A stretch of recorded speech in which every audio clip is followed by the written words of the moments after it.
आका फरमाते हैं जिस घर में कुत्ता हो, जानदार की तस्वीर लगी हो, फोटो लगा हो, और जिस घर में जुनबी हो जिस पर गुस्ल वाजिब हो और वो गुस्ल ना करे, उस घर में अल्लाह की रहमत के फरिश्ते नहीं आते।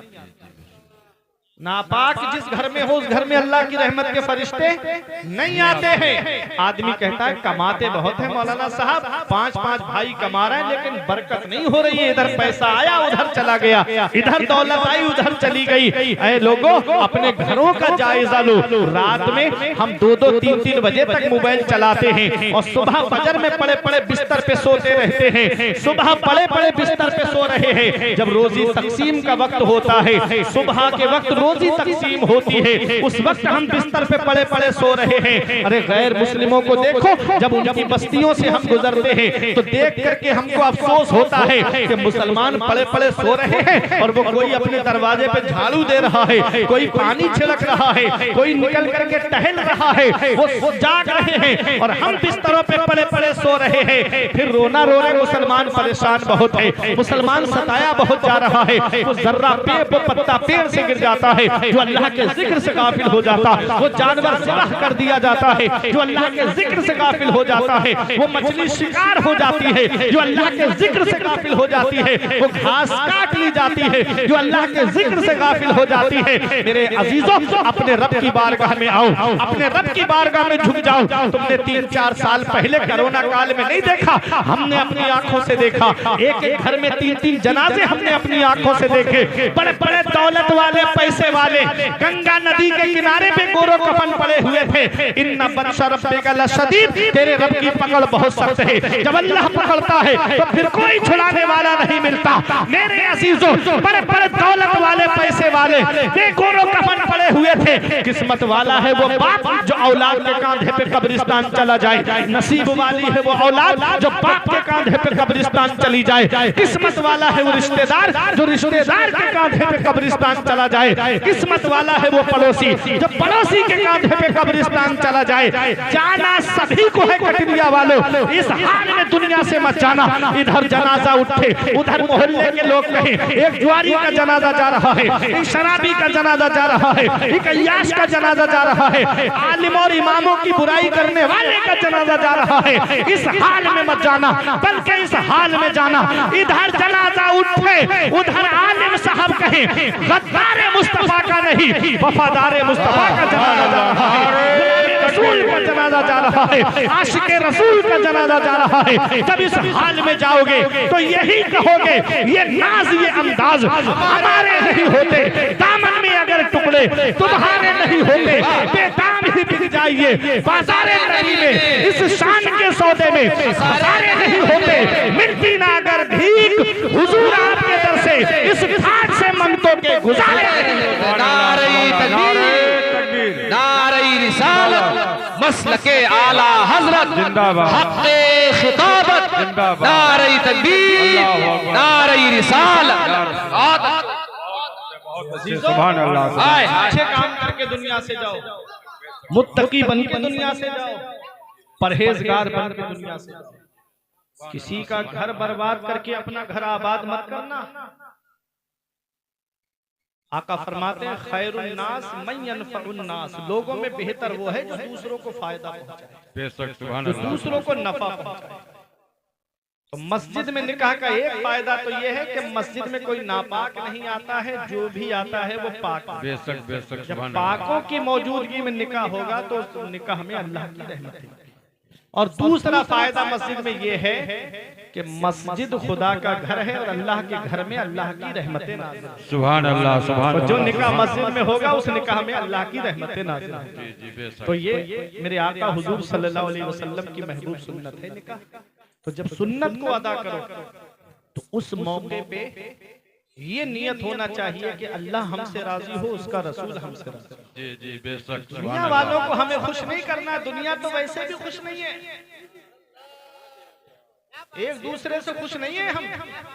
हदीस सुना दूं, आका फरमाते हैं इज़न नास अज़हरुल इल्म व ज़य्युल अमल व तहब्बु बिल अलसिन व तबागदु बिल कुलूब व तकातउ बिल अरहाम। आका फरमाते कुछ ऐसे लोग होंगे, इल्म होगा उनके पास, अमल नहीं होगा उनके पास। जी जी बेशक। आका फरमाते इल्म होगा उनके पास, अमल नहीं होगा। आगे फरमाते तहब्बु बिल अलसिन व तबागदु बिल कुलूब, जुबान से मोहब्बत करेंगे, दिलों में बुग़्ज़ भरे हुए होंगे। जी जी बेशक बेशक। जुबान से मोहब्बत करेंगे, दिलों में बुग़्ज़ भरा हुआ होगा। अभी मकान बनाए चौराहे पे आप जाके और पूछे भाइयों कैसा मकान है, कहेंगे अरे बहुत अच्छा मकान बना रहे हैं, बहुत अच्छा मकान। थोड़ी दूर बढ़ेंगे, पता नहीं पैसा कहाँ से, जी जी बेशक, हक है हक है। जी जी पता नहीं कहाँ से इतने रुपया आया। क्या पता चला जुबान से मोहब्बत है, दिलों में बुग़्ज़ भरा हुआ है। मेरे अजीजों, ऐसी रातें हर एक के नसीब में नहीं होती। कुछ ऐसे भी भाई होते हैं और उनके ऐसे भी दोस्त होते हैं जो कहते हैं कि मेरे भाई की शादी है, बड़े धूमधाम से करूंगा। कोई डांस पार्टी ला करके नचवाता है, कोई बैंड बाजे के साथ में बारात लेकर के जाता है। मैं एक सवाल आपसे करता हूँ, कहाँ जा रहे हो? निकाह करने जा रहे हो। और निकाह क्या है? आका फरमाते अन निकाहु मिन सुन्नती फमन रग़िबा अन सुन्नती फलैसा मिन्नी। आका फरमाते निकाह मेरी सुन्नत है। क्या फरमाया आका ने? निकाह मेरी सुन्नत है, और जिसने मेरी सुन्नत से एराज किया, रूह गर्दानी की, चेहरा फेरा, फलैसा मिन्नी, वो मुझसे नहीं है, मेरे तरीके पे नहीं है। निकाह नबी की सुन्नत है, और सुन्नत को अदा करने के मौके पे हम दरवाजे पे डांस पार्टी ला करके नजवाएं, हम अपने अजीज की शादी में बैंड ला करके बजवाएं। मुझे बताओ, ये शादी में नबी की सुन्नत को अदा करते वक्त अगर हम शैतान को शामिल कर लेंगे तो क्या उस शादी में बरकत होगी? क्या उस शादी में अल्लाह की रहमतें नाजिल होगी? शादी का कार्ड छपवाएंगे तो लिखवाएंगे शादी मुबारक। ये हमारे रोशन भाई हैं, इनका काम है प्रिंटिंग का। ये आप देखिए इनके पास कितने शादी कार्ड आते होंगे। ये बड़ा बड़ा लिखते हैं शादी मुबारक। मुबारक का माना जानते हो? बारका युबारे को बरकत से बना मुबारक, जिसके माना है ऐसी शादी जिसमें अल्लाह की बरकतें हो, ऐसी शादी जिसमें अल्लाह की रहमतें नाजिल हो। एक बार दिल पे हाथ रख के मुझे बताओ कटलिया वालों कि जिस शादी में बैंड बजे, क्या उस शादी में अल्लाह की रहमतें होंगी? जिस शादी में डांस पार्टी आकर के नाचे, क्या उस शादी में बरकतें होंगी? जिस शादी में औरतें एक हफ्ता पहले घर में ढोल बजाना शुरू कर दें, क्या उस शादी में अल्लाह की बरकतें होंगी? मेरे अजीजों, बरकतें कहाँ से होती हैं? अल्लाह की रहमतें कैसे नाजिल होती है? अरे जब जब जब जगह से पहले सुबह का जब दिन आए तो फजर के बाद घर में कुरान खानी कराओ, और जब शाम का वक्त आए अल्लाह और उसके रसूल की जिक्र की महफिल को सजाओ, और जब दूल्हा बन जाए औरतों से कहो पर्दे में रहो, वहां पर मुस्तफा जाने रहमत पे सलातो सलाम पढ़वाओ। फिर उसके बाद बारात लेकर के चलो, और बारात भी ऐसी लेकर के चलो। शादी करो तो ऐसी करो सादगी के साथ, शादी करो तो ऐसी करो सादगी के साथ जैसे अली का अक्द हुआ फातिमा के साथ। सरदार देखकर न जमींदार देखकर रिश्ता करो नबी का वफादार। सुभान अल्लाह सुभान अल्लाह सुभान अल्लाह, माशाअल्लाह माशाअल्लाह, बहुत अच्छे, सुभान अल्लाह। वफादार देखकर मेरे अजीजों, शादी करो तो ऐसी करो सादगी के साथ जैसे अली का अक्द हुआ फातिमा के साथ। बेशक सुभान अल्लाह। निकाह नबी की सुन्नत है। होना तो ये चाहिए था कि जब निकाह करने के लिए जाते तो हम निकाह मस्जिद में होना चाहिए। इमाम साहब तशरीफ फरमा है, बेहतरीन आलिम है। निकाह मस्जिद में होना चाहिए। मस्जिद में निकाह का फायदा क्या है? बात मस्जिद में निकाह का ये नहीं कि पूरी बारात मस्जिद में ही बिठा दो आप ले जाके। हाँ, कहीं सोचो कि आप शादी हाल में नहीं लेके जाएंगे, बारात सीधी मस्जिद में लेके जाएंगे। जी जी मतलब ये नहीं है उसका। मतलब ये है कि दूल्हा नमाज पढ़े मस्जिद में जाकर के और वहीं बैठ जाए। जो ईजाब व कबूल हो, नमाजी बैठे हो, उन नमाजियों के सामने ईजाब व कबूल हो जाए, उसके बाद बेशक बेशक। ये निकाह।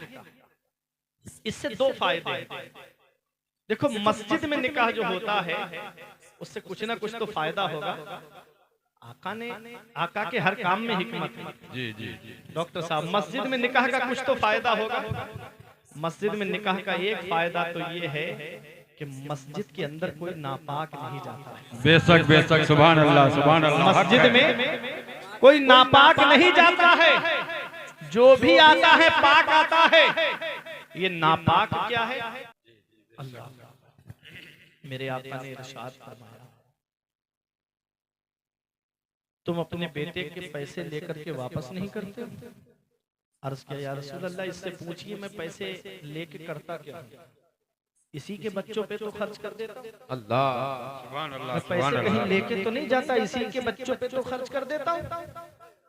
और आज भी हमने देखा, अगर माँ बाप को पेंशन मिलती है ना तो वो अपने अकाउंट में जमा नहीं करते, वो अपने नाती पोतों पे खर्च करते, अपने अकाउंट में जमा नहीं करते, अपने बेटे के बच्चों पे ही खर्च कर देते हैं। आज माँ बाप करीब से समझिए तो वो है क्या, इसका पता हमें तब चलता है जब हम खुद बाप बनते हैं। तो खुद की औलाद होती है ना, तब हमको एहसास होता है कि बाप क्या होता है। जब खुद की औलाद होती है तब हमको एहसास होता है कि बाप क्या होता है। ऐसे शिद्दत की सर्दी में आप देखेंगे, अल्लामा साहब तशरीफ फरमाए, रातों में प्रोग्राम करने जाते हैं, जलसा करने जाते हैं, तजर्बा मुझसे ज्यादा है। लेकिन एक सच्ची बात मैं आपको बताऊं, जब कोहरे आते हैं और रात में जलसा करके घर पे पहुंचते हैं, हमारे अब्बा के इंतकाल को 2 साल से ज्यादा हो गया, वालिदा मौजूद हैं, अल्हम्दुलिल्लाह, अल्लाह उनकी उम्र लंबी करे, आमीन आमीन, और वालिद साहब को जन्नत में आला मकाम अता फरमाए, आमीन आमीन। एक सच्ची बात, मोहब्बत का दम भरने वाले बहुत होते हैं, लेकिन सच्ची मोहब्बत आप देखिए कि जब बाहर से आए रात के 2 बजे 3 बजे जब ऐशो आराम की नींद आती है, ऐसे आलम में जब गाड़ी दरवाजे पे पहुंचती है तो अंदर से किसी और की आवाज नहीं आती, तो या तो माँ की आवाज आती है कि बेटा दरवाजा खोलते हैं, या बाप की आवाज आती है कि मेरे लाल अभी दरवाजा खोलते हैं, बेटा बाहर चला जाए। माँ की नजरें दरवाजे पे लगी रहती, बेटा बाहर चला जाए, बाप की नजरें दरवाजे पे लगी रहती, मेरा बेटा अभी नहीं आया, मेरा लाल अभी नहीं आया। माँ फोन करके पूछती, बेटा कहाँ चले गए इतनी सर्दी में? बेटा गुस्से में फोन करके काट के कहता, माँ क्यों मुझे फोन करके परेशान करती रहती है? मैं दोस्तों के साथ पार्टी करने आया हूँ, मैं दोस्तों के साथ घूमने के लिए आया हूँ, अब मुझे फोन मत करना। जब गुस्से में फोन काटता है, जिस माँ का आज फोन गुस्से में काट दिया, एक दिन आएगा कि कोई खैरियत लेने वाला तक नहीं होगा, एक दिन आएगा कि कोई गुस्से में तेरा मिजाज पूछने वाला तक नहीं होगा। ये माँ बाप है जिनकी नजरें दरवाजे पे लगी रहती। यहाँ बहुत से ऐसे भाई होंगे जो मुंबई वगैरह में काम करते होंगे, उनका तजर्बा मुझसे ज्यादा होगा कि माँ रोजाना शाम को फोन करके पूछती, बेटा तूने खाना खाया कि नहीं खाया, मेरे लाल काम सही से कर रहे हो कि नहीं कर रहे हो? बाप है कि तब तक नींद नहीं आती, करवटें बदलता रहता है, जब तक पता न चल जाए कि बेटा सुकून से है, बेटे ने खाना भी खा लिया है। अल्लाह अकबर, हम इनकी कुर्बानियों को भूल गए, हम इनकी कुर्बानियों को फरामोश कर गए। मेरे आका की बारगाह में सहाबी हैं, आका से अर्ज करते हैं, या रसूल अल्लाह, मुझे ये जो खर्चे को पैसे देता है वो पैसे मैं इसी के बच्चों पे खर्च कर देता हूँ।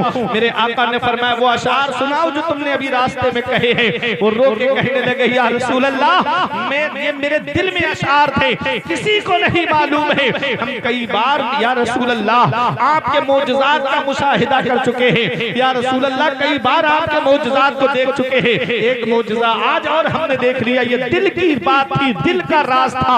आप तो दिलों के राज भी जानते हैं। मेरा इमाम बरेली से पुकार के कहता है, सरे अर्श पर है तेरी गुजर, दिले फर्श पर है तेरी नजर, सरे अर्श पर है तेरी गुजर, दिले फर्श पर है तेरी नजर, मलाकूत मुल्क में कोई शय नहीं वो जो तुझ पर आया। सुभान अल्लाह, नारे तकबीर, नारे तकबीर, नारे रिसालत, मसलक आला हजरत वलमा अहले सुन्नत। सुभान अल्लाह, सुभान अल्लाह। अजीजों, सहाबी उस अर्ज करते हैं, उसका मैं मफहूम बता रहा हूँ आपको।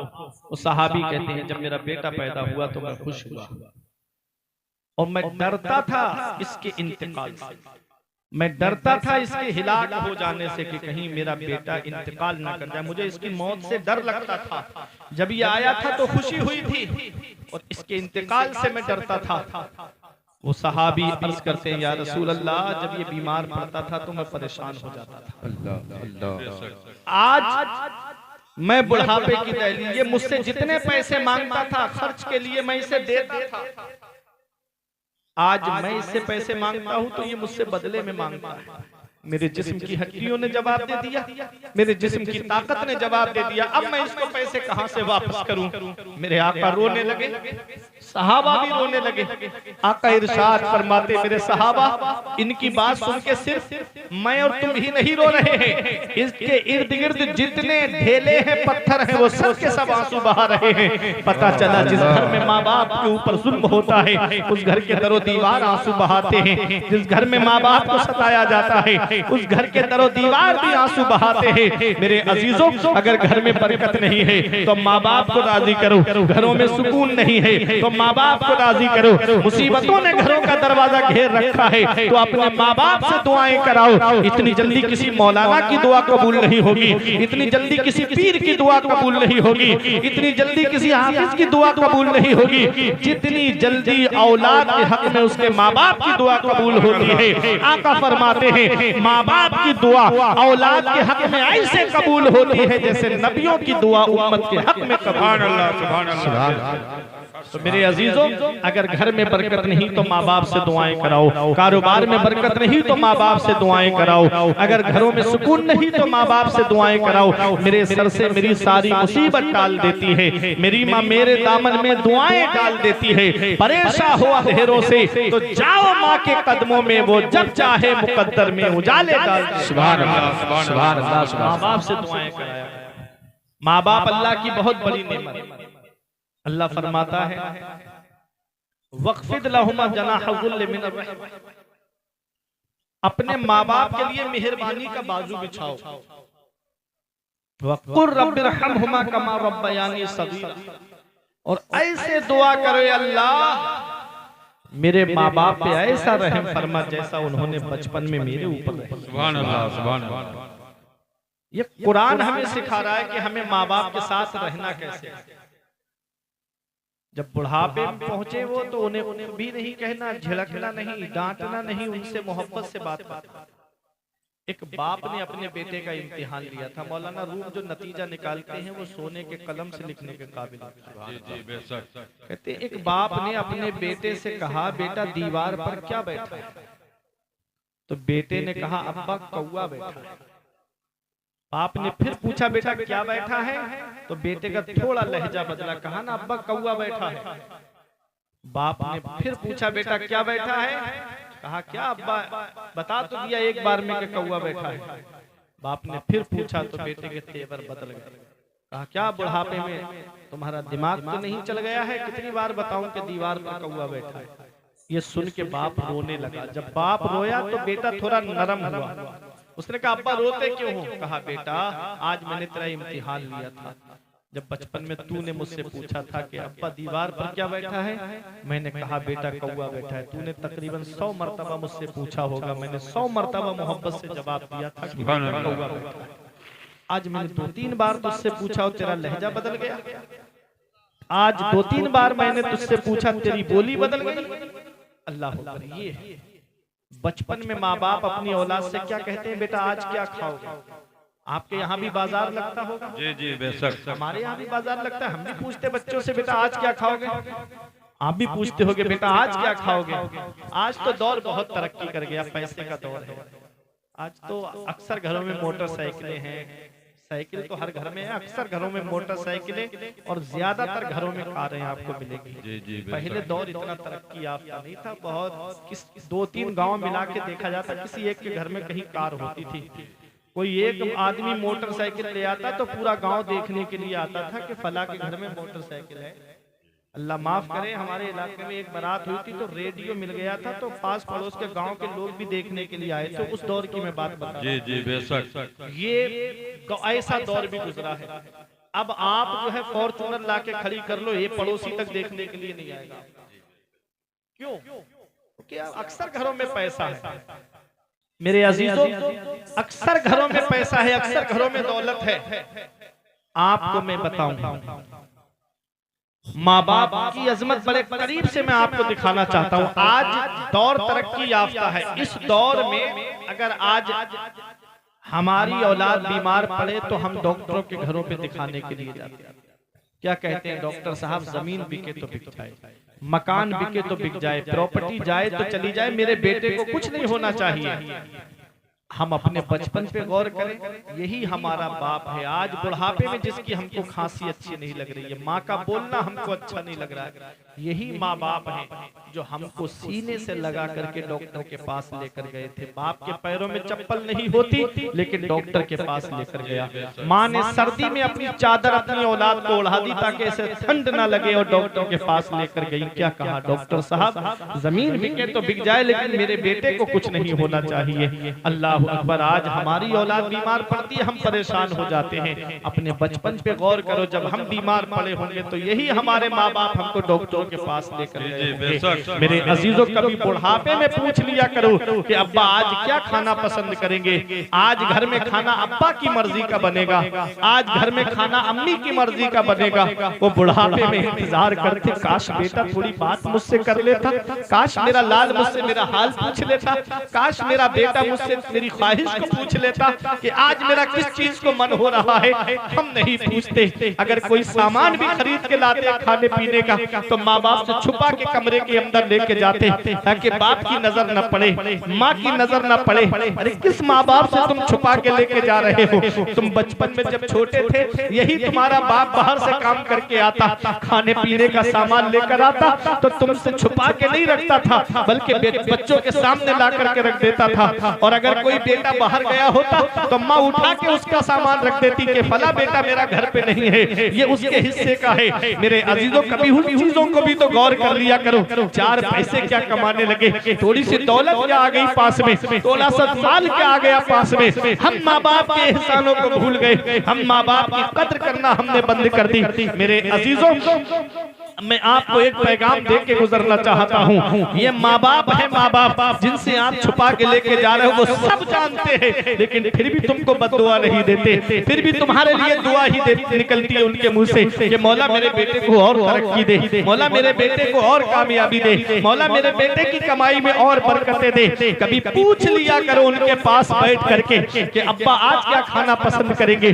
अम्मी आज क्या खाना पसंद करेंगी। मेरे अजीजों, आज हम अपनी औलाद से तो पूछते हैं कि बताओ बेटा आज क्या खाओगे। कभी माँ बाप के पास बैठ के पूछा करो। जब तक माँ बाप जिंदा होते उनकी ख्वाहिशों को हम नहीं पूछते, लेकिन जब उनका इंतकाल हो जाता है, मैं ईसाले सवाब का मुनकिर नहीं हुआ, अल्हम्दुलिल्लाह मैं खुद ईसाले सवाब करता हूँ। लेकिन मैं आपको एक बात बताना चाहता हूँ, जब तक अब्बा जिंदा होते सेब ले जाएगा तो छुपा के कमरे के अंदर, अमरूद लाएगा तो छुपा के कमरे के अंदर, कोई और खाने पीने की चीज लाएगा तो कमरे के अंदर छुपा के ले जाएगा। और वही माँ बाप का अगर इंतकाल हो जाए तो तीजे की फातिहा में देखो कोई ऐसा फल होगा जिस पर उसकी नजर न पड़ी हो और वो फल बच गया हो। अगर नजर पड़ गई तो उसे भी खरीद करके लाएगा और फातिहा में ला करके सजा करके रखेगा। मैं आपको बताता हूँ ईसाले सवाब जरूर पहुँचता है, ये मेरा ईमान व अकीदा है। लेकिन क्या अच्छा होता कि जब बाप जिंदा था तो एक सेब ला के अपने हाथों से काट के उसको खिला देता। क्या अच्छा होता कि जब माँ जिंदा थी तो अपनी माँ को अनार के चंद दाने अपने हाथों से मुंह में डाल करके खिला देता। क्या अच्छा होता कि जब माँ बाप जिंदा थे तो उनकी ख्वाहिशों को पूछ करके उनके मनपसंद का खाना बना देता। वो हाथ उठा के दुआ कर देते, अल्लाह तेरे कारोबार में इतनी बरकतें अता फरमाता कि तेरी नस्लें खाती तब भी उसकी बरकत खत्म नहीं। सुभान अल्लाह। नारे तकबीर, नारे रिसालत, मसलके आला हजरत अज़मते वालिदैन अल्लामा फुरकान मंजरी साहिब क़िबला, नारे तकबीर, नारे रिसालत। ये माँ बाप वक़्फ़िद लहुमा जनाह ज़ुल्ल मिनर रहमा, अपने माँ बाप के लिए मेहरबानी का बाजू बिछाओ और ऐसे दुआ करो, अल्लाह मेरे माँ बाप पे ऐसा रहम फरमा जैसा उन्होंने बचपन में मेरे ऊपर। सुभान अल्लाह, सुभान अल्लाह। एक तो माना इसका ये है और एक माना ये है कि अपने माँ बाप के लिए अपने बाजुओं को समेट लो। जी जी बेशक। अपने माँ बाप के लिए अपने बाजुओं को सकोड़ लो। परिंदा देखा है आपने? जब परिंदा ऊपर फिजा में उड़ता है तो बाजू खुले होते हैं और जब वो अपने घोंसले की तरफ आता है तो बाजू समेट लेता है, अपने पंख समेट लेता है। क्या मतलब हुआ? मतलब ये है कि अपने माँ बाप के लिए अपने बाजुओं को समेट लो। मतलब क्या है? मतलब ये है कि तुम डॉक्टर होगे तो घर के बाहर होगे, तुम इंजीनियर होगे तो घर के बाहर होगे, तुम प्रोफेसर होगे तो घर के बाहर होगे, तुम मास्टर होगे तो घर के बाहर होगे। जब घर के अंदर आओ तो कोई डिग्री का नशा लेकर मत आना, किसी डिग्री का जो है तुर्रा लेकर के घर के अंदर मत आना। जब माँ बाप के सामने आओ तो उनका बेटा बनकर आना, उनका नूरे नजर बनकर आना, उनका लखते जिगर बनकर, उनका बेटा बनकर के आना। अपने माँ बाप के लिए मेहरबानी का बाजू बिछाओ, रई से दुआ करो, अल्लाह मेरे माँ बाप पे ऐसा रहम फरमा जैसा उन्होंने बचपन में मेरे ऊपर रहम किया। सुभान अल्लाह। माँ बाप के बहुत हुकूक हैं। मेरे आका हुजूर सल्लल्लाहु अलैहि वसल्लम की बारगाह में एक सहाबी आए और अर्ज किया, या रसूल अल्लाह, माँ बाप दुनिया से चले जाएं तो क्या उनके हक खत्म या कुछ हक हैं जो बाकी रह जाते हैं? आका ने फरमाया 5 हक हैं जो बाकी रह जाते हैं, और बाकी जितने हुकूक हैं वो इन्हीं 5 हुकूक से निकलते हैं। पैगंबर इस्लाम ने इरशाद फरमाया, जब माँ बाप का इंतकाल हो जाए तो अस्सलातु अलैहिम, औलाद के लिए ये जरूरी है कि वो अपने माँ बाप की नमाज़े जनाजा पढ़े। जी बेशक, सुभान अल्लाह। औलाद के लिए क्या है कि वो अपने माँ बाप की नमाज जनाजा पढ़े। अल इस्तिग़फ़ारु लहुमा, और दूसरा हक ये है कि औलाद अपने माँ बाप के लिए बख्शिश की, मग़फ़िरत की दुआ करती रहे। सुभान अल्लाह। अब मुझे बताओ, कौन सी औलाद माँ बाप के लिए बख्शिश की दुआ करेगी? कौन सी औलाद माँ बाप के लिए इस्तिग़फ़ार करेगी? वो जिसे हमने मदरसे का मुंह नहीं दिखाया, वो जिसे हमने कभी किसी आलिम के सामने नहीं भेजा, वो जिसको हमने कभी किसी आलिम के पास में पढ़ने नहीं भेजा, सिर्फ दुनियावी तालीम, क्या वो औलाद माँ बाप के लिए दुआ करेगी? मेरे अजीजों, मरने से पहले मरने की तैयारी करो। ये दौर बड़ा पुरफितन दौर कहलाता है, इतना मसरूफियत का दौर है कि इस दौर में किसी को किसी के लिए टाइम नहीं है। काश अगर 3-4 बेटे हैं तो उसमें से एक बेटे को अगर आलिम या हाफिज बना दोगे तो वो तुम्हारे लिए बख्शिश की दुआ भी करता रहेगा, मग़फ़िरत की दुआ भी करता रहेगा, और जब भी नमाज पढ़ेगा तो दुआ करेगा, रब्बना ग़फ़िरली वले वालिदैया वलिल मुमिनीना यौमा यक़ूमुल हिसाब। हे अल्लाह, मुझे बख्श दे, मेरे माँ बाप को बख्श दे और तमाम मोमिनीन को बख्श दे। वो दुआ जमीन के ऊपर करेगा, अल्लाह उसके माँ बाप को जमीन के नीचे बख्श देगा। सुभान अल्लाह। मेरे अजीजों, एक आध बेटे को आलिम या हाफिज जरूर बना देना। जरूरियात दीन का हासिल करना तो हर मुसलमान मर्द औरत पे फर्ज है, लेकिन एक आध बेटे को हाफिज या आलिम जरूर बना देना। मैं तो कहता हूँ आलिम बना दो मेरे अजीजों, आलिम बनाओ। आलिम सिर्फ हिफ्ज तक मत रखना, हिफ्ज के बाद भी पढ़ाओ। आलिम बनाओ, आलिम। हाफिज के लिए तो है कि वो 10 ऐसे लोगों की शफात करेगा जिनके ऊपर जहन्नम वाजिब हो गई हो। जी जी बेशक। लेकिन कौन सा हाफिज जो बाअमल होगा? वो नहीं कि जो रमजान से पहले दाढ़ी कटा ले, छोटी रखे, और रमजान आए तो बढ़ा ले। जी जी बेशक। ऐसा नहीं कि जो इधर गली बाजारों में, मार्केटों में जो है बेहयाई करता हुआ फिरे, वो नहीं कि जो बदनिगाही करता हुआ फिरे माज़अल्लाह।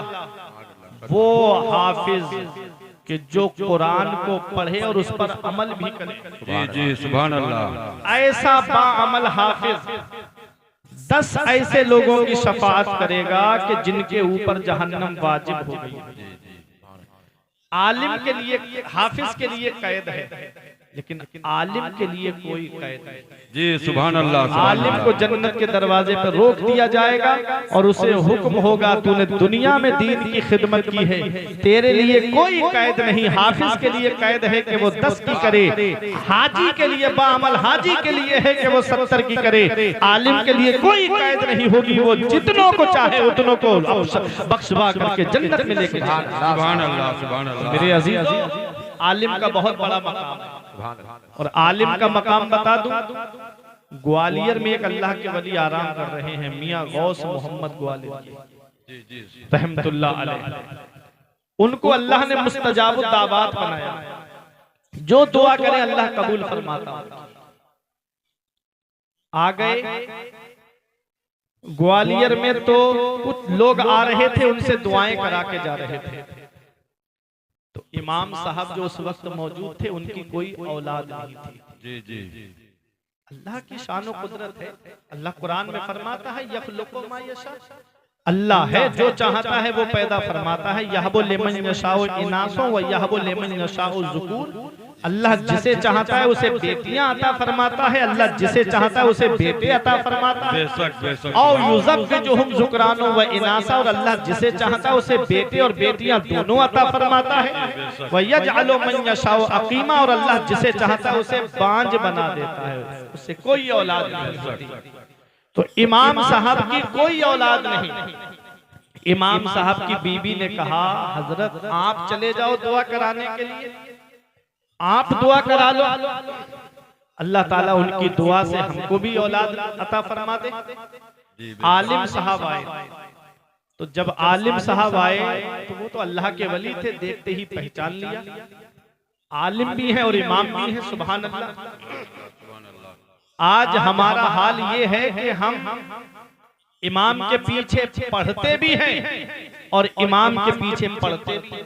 जी जी, पढ़ते भी हैं। जी जी, समझ रहे हैं मेरी बात को? हम इमाम के पीछे पढ़ते भी हैं और इमाम के पीछे पढ़ते भी हैं। जी जी, बेशक। हमें इमाम के पीछे पढ़ना है, पढ़ना नहीं है। समझ रहे हैं? हमें इमाम के पीछे पढ़ना है, पढ़ना नहीं है। मेरे अजीजों, वो इमाम साहब भी थे और आलिम साहब भी थे, सुभान अल्लाह। जैसे ही पहुंचे मियां गौस मोहम्मद रहमतुल्लाह अलैह की बारगाह में, कहा हजरत मेरे लिए दुआ कर दो, मेरे घर में भी कोई चिराग जलाने वाला आ जाए। हजरत ने कहा आलिम हो? कहा जी अल्हम्दुलिल्लाह। फरमाया एक शर्त है, तब मैं तुम्हारे लिए दुआ करूंगा। कहा हजरत क्या शर्त है? कहा ये जो सामने कब्र दिख रही है। कहा जाओ उसके ऊपर पैर रख के आओ, तब तुम्हारे लिए दुआ करूंगा। पैर रख के आओ जाके कब्र के ऊपर, तब तुम्हारे लिए दुआ करूंगा।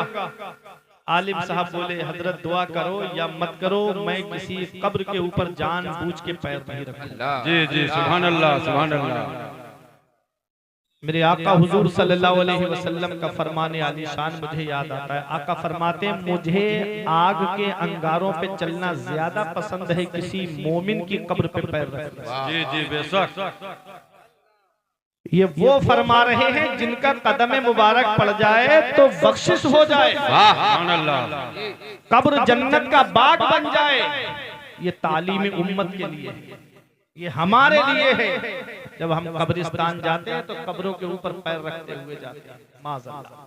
हमको ये भी होश नहीं रहता कि हम किसी कब्र के ऊपर चल रहे हैं। तो बाज जगह तो कब्रिस्तानों का अदब भी खत्म हो गया। कब्रिस्तान जो रोने की जगह है, कभी दौलत पे घमंड आए, पैसों पे घमंड आए, सेहत पे घमंड आए, बच्चों की नौकरी पे तकब्बुर आए, मकान पे घमंड होने लगे, तो एक चक्कर कब्रिस्तान का लगा लिया करो।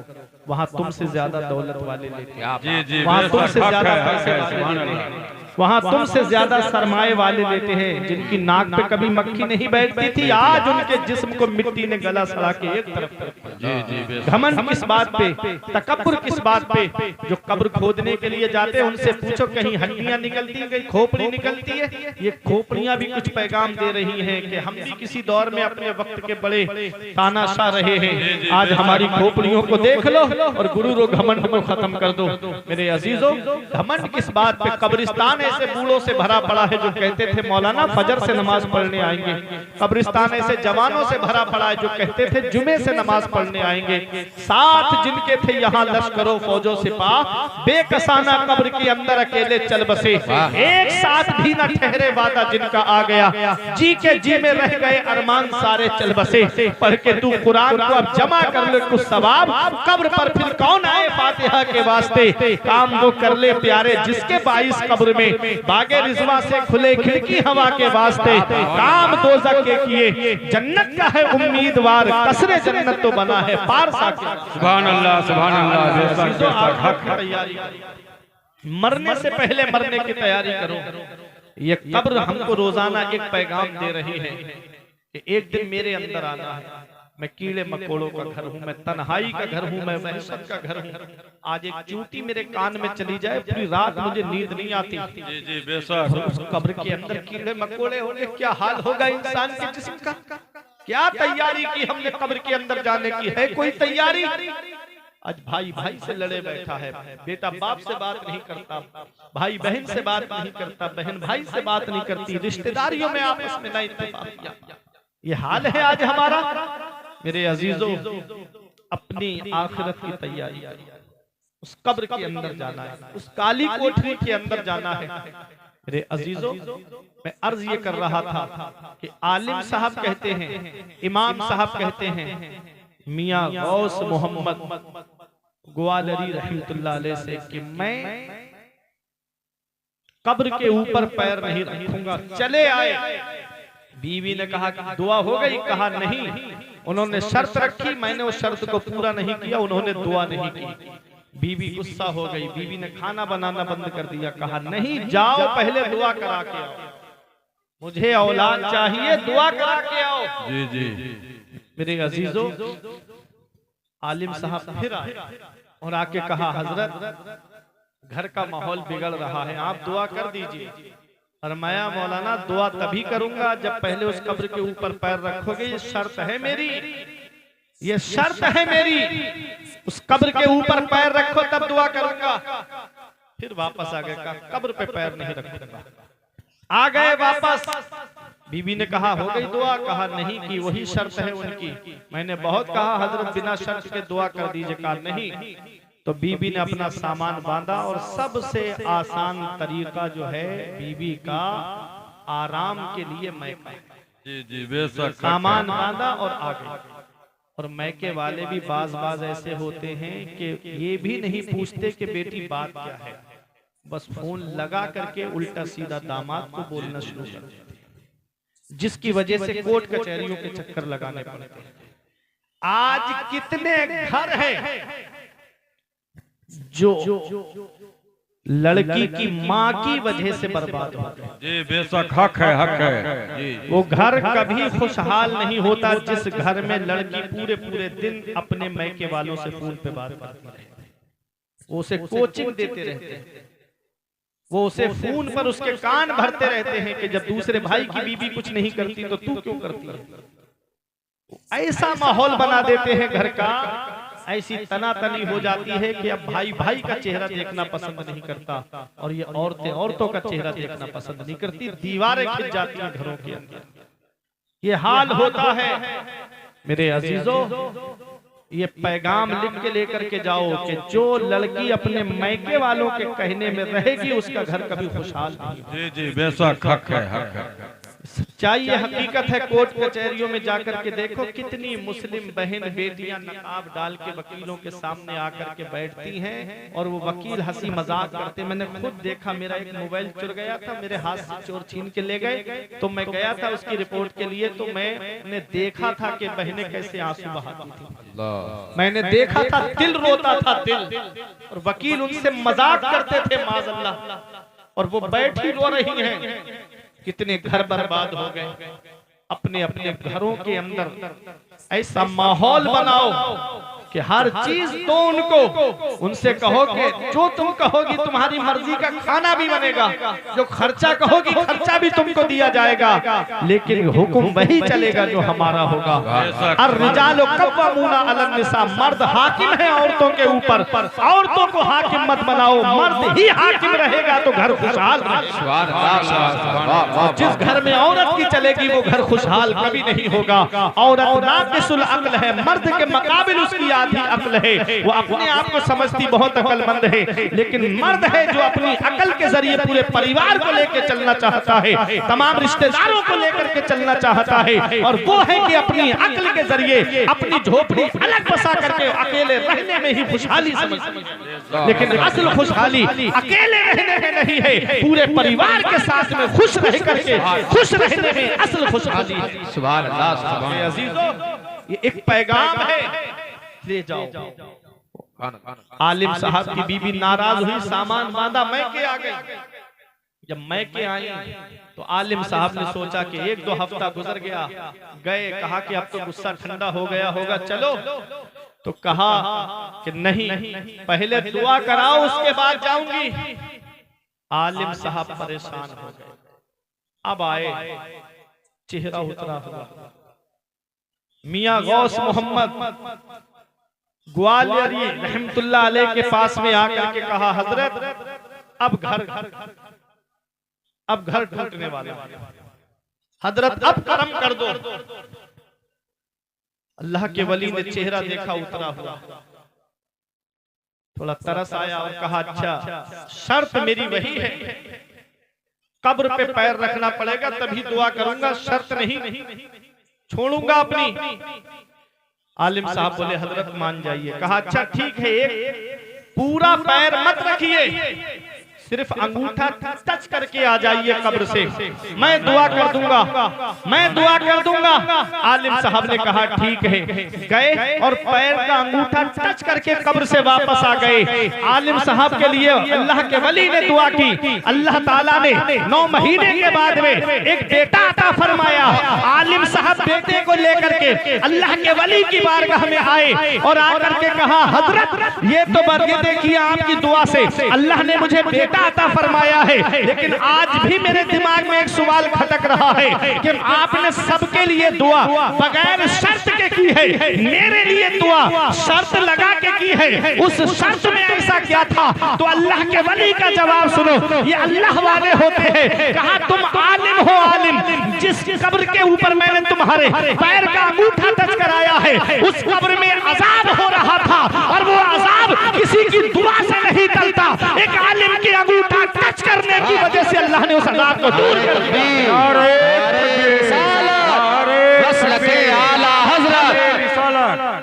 ये आलिमों का मर्तबा है, ये आलिमों की शान है। आलिम या तालिब इल्म बस्ती के किसी कब्रिस्तान से गुजर जाए, कुछ भी ना पड़े, सिर्फ गुजर जाए, तो अल्लाह तबारक व तआला 40 दिन के लिए उस कब्रिस्तान के मुर्दों के अजाब से अजाब कब्र। कितनी बड़ी शान है। आज उन्हीं आलिमों को हम हिकारत की निगाह से देखते, आज उन्हीं आलिमों की हम इज्जत नहीं करते, आज उन्हीं आलिमों की हम कद्र नहीं करते। मेरे अजीजों, लौलल उलमाउ लसारन नासु मिसलल बहाइम, अगर आलिम ना होते तो कौम जानवरों की तरह हो जाती।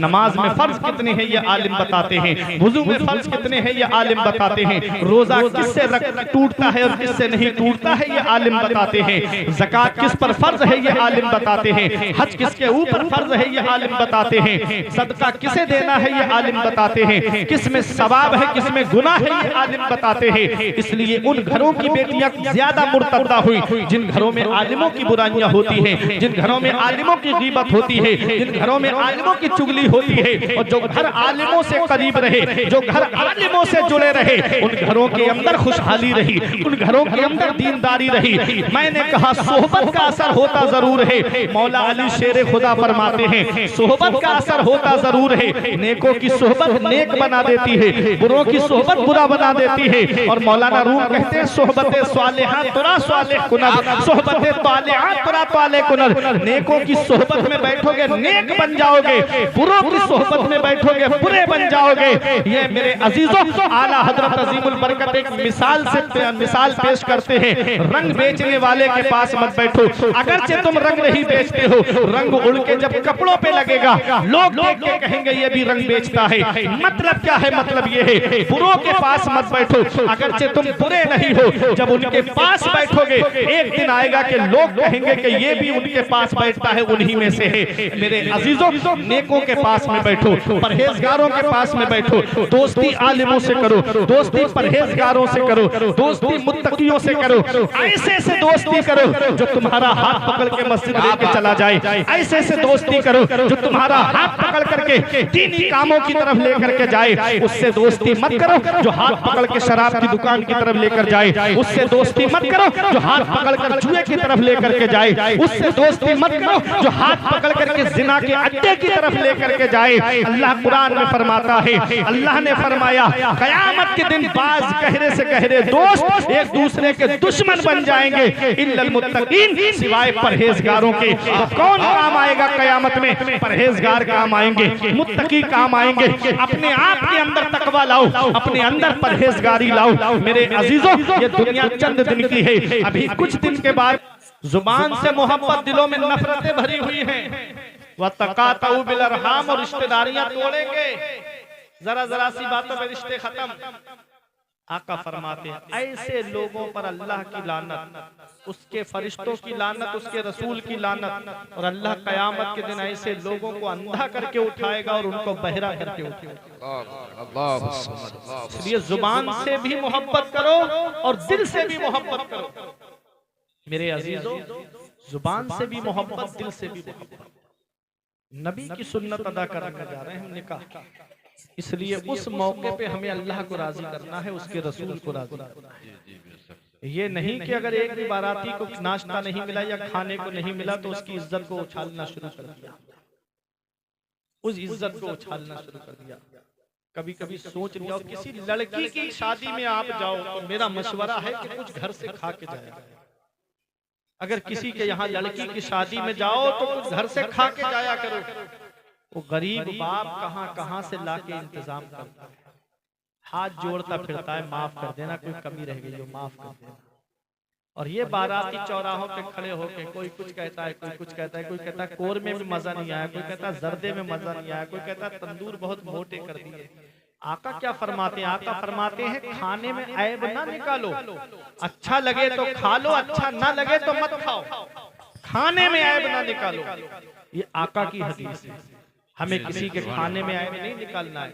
बाज लोग होते मेहमानी में जाते हैं, मेहमान नवाजी के लिए औरतें गर्मी के आलम में पूरे दिन किचन में खड़ी रहती हैं, खाना बनाती हैं, और अगर नमक तेज हो गया या मिर्च थोड़ी ज्यादा हो गई, ये वहीं पर शुरू हो गए कि अरे खाने में मजा नहीं। उनसे पूछो जो शिद्दत की गर्मी में खड़े होकर पूरे दिन खाना बनाया, तुम एक गिलास पानी लेने आंगन में नहीं जाते गर्मी की वजह से, और वो कितने के काम करती हैं। देखा करो, किसी के ऐबों को जाहिर मत करो, ऐबों को छुपाओ। आका फरमाते हैं जो किसी मुसलमान के ऐबों को छुपाएगा अल्लाह ताला क़यामत के दिन उसके ऐबों को छुपाएगा। सुभान अल्लाह, सुभान अल्लाह। बेहयाई से रुको, बुरी बातों से रुको, और जुल्म करने से रुको। जुल्म अगर घर में होता है तो घर बर्बाद हो जाता है, जुल्म मोहल्ले में होता है तो मोहल्ला बर्बाद हो जाता है, जुल्म कस्बे में होता है तो कस्बा बर्बाद हो जाता है, जुल्म शहर में होता है तो शहर बर्बाद हो जाता है, जुल्म सूबे में होता है तो सूबा बर्बाद हो जाता है, जुल्म मुल्क में होता है तो मुल्क तबाह हो जाता है। इसलिए जुल्म से रुको, जुल्म से बाज आओ। अल्लाह ने हुक्म दिया हमें इंसाफ करने का, भलाई करने का, और रिश्तेदारों को उनके हक देने का, और रोका हमें बेहयाई से, बुरी बातों से और जुल्म करने से। ये नसीहत है अल्लाह की तुमको, अगर तुम इस याद रखो। तो ये चंद बातें थी जो मैंने आपके सामने बयान की। दुआ करता हूँ परवरदिगार आलम हम सबको अमल की तौफीक अता फरमाए। मेरे कुछ अर्ज करने में सबकते लिसानी की वजह से या बतकाज़ा बशरियत कोई गलती हो गई हो तो मौला मुझे माफ फरमाए। अस्तगफिरुल्लाह रब्बी मिन कुल्ली ज़ंबिन व अतूबु इलैहि। कलमा तैयब पढ़ लीजिए, ला इलाहा इल्लल्लाह सल्लल्लाहु ताला अलैहि वसल्लम। ये जिंदगी सवारिए दिलशाद कीजिए, लम्हात जिंदगी के न बर्बाद कीजिए। जब मकसद हयात इबादत खुदा की है, पढ़िए नमाज, मस्जिदें आबाद कीजिए। सभी के सामने एक दिन जरूर आता है, ये हुस्न फानी है लेकिन गुरूर आता है। किसी क्रीम से पाउडर से कुछ नहीं होता, नमाज पढ़ने से चेहरे पे नूर आता है।